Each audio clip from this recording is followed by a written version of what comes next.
मदन मोहन का टीला देखा है? इस टीले पे चढ़ करके एकांत में दोपहर के समय खूब रोए, भगवान से आर्त भाव से। 1 रुपया पास नहीं, एक व्यक्ति से परिचय नहीं, 1 इंच जगह नहीं, बिल्कुल अकिंचन ऐसे खूब रोए कि भगवान मुझे वृंदावन वास दे दो। कहीं भी अगर एक कोने में मैं पड़ा रहूं, वृंदावन से कभी बाहर न जाऊं तो मेरा जीवन सार्थक हो जाए। प्रभु अब मैं रास के बिना नहीं जी सकता, अब मैं वृंदावन के बिना नहीं जी सकता। ये जो भगवत कथा होती है, ये जो रास होता है, उस समय उड़िया बाबा में रास हुआ करता था, अब तो सब परिवर्तन हो गया।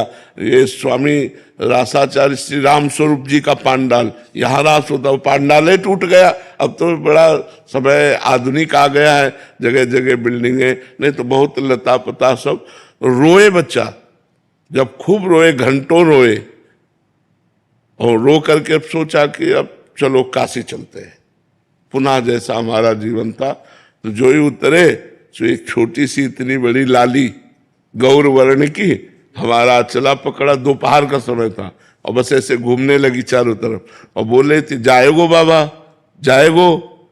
तो हमारी तो कुछ समझ में नहीं आ रहा था, क्योंकि भाव में एकदम उतरे थे, अचला छीना ऐसे चल दिया। जब आगे चले तो हमारे दिमाग में आया ये लाली क्या कह रही थी, जाएगो बाबा। हम ऊपर सोच के आए कि काशी जाना है, ये क्या, ये लाली क्यों? तब लगा यार श्री जी तो नहीं थी, क्योंकि वृंदावन। फिर लौट के आए, हमें लगा कि किसी गोस्वामी की कन्या होगी, तो लौट के आए, वहां आसपास पूछा तो बोले यहाँ तो बाबा जी रहते हैं सब, मदन मोहन जी के नीचे, यहाँ तो बाबा जी रहते, यहाँ तो कोई कन्या है नहीं, लड़की है नहीं।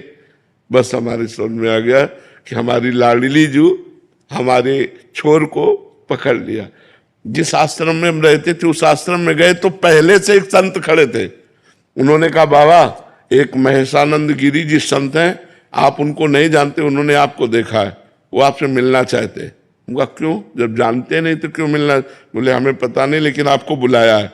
हम गए, बोले वहां जहां आप रह रहे हो वहां अनुकूल आपके नहीं होगा, एक कमरा है एकांत में, आप यहाँ रह लीजिए। आप क्या व्यवस्था लाडली जी की, और आज देख लो सब व्यवस्था उन्हीं की।